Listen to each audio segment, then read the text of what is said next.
खेसारी लाल यादव अपने फिल्म संघर्ष 2 को लेकर के बहुत ज़्यादा काफ़ी दुखी है। अभी उनका फिल्म गॉडफादर का शूटिंग चल रहा है गोरखपुर में। लेकिन दोस्तों आप सभी को बता दें कि खेसारी लाल यादव उतना खुश नज़र नहीं आ रहे हैं, क्योंकि उनका संघर्ष 2 फिल्म का काफ़ी ज़्यादा लोग प्यार नहीं दे रहे हैं। काफ़ी ज़्यादा लोग उन्हें विरोध कर रहे हैं कि ये फिल्म अच्छा नहीं है, और खेसारी लाल यादव इसीलिए दुखी में हैं। आप सब होम पेज पर फोटो देख सकते हैं। खेसारी लाल यादव बहुत दुखी नज़र आजकल आ रहे हैं अपने फिल्म को लेकर के। इनका फिल्म का teaser world wide record channel से रिलीज हुआ है संघर्ष 2। लेकिन दोस्तों आप सभी को बता दें कि खेसारी लाल यादव आजकल बहुत दुखी नज़र आ रहे हैं। आप सब होम पेज पर फोटो देख सकते हैं। खेसारी लाल यादव कैसे दुखी में है, आखिर उनको वजह क्या है कि जो अपने फिल्म को लेकर के इतना दुखी है।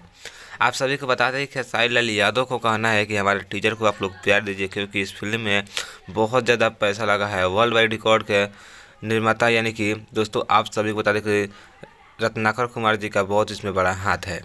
लेकिन दोस्तों आप सभी को बता दें कि कोई इनका सपोर्ट नहीं कर रहा है फिल्म का, इसलिए खेसारी लाल यादव इतना दुखी है। तो जितने भी खेसारी लाल यादव का फ़ैन है, उनको फिल्म देखते हैं, पसंद करते हैं, गाने को सुनते हैं, तो अपना राय कमेंट्स में आपको जरूर दीजिए कि फिल्म क्या सही सच में सही नहीं है या सही है। आप लोग देखेंगे या नहीं देखेंगे संघर्ष 2 को, अपना राय कमेंट्स में आपको जरूर दीजिएगा। अगर आप हमारे चैनल पर नए हैं तो चैनल को सब्सक्राइब कर लीजिएगा। अपने वीडियो को यहीं पर एंड करते हैं। भोजपुरी जय हिंद।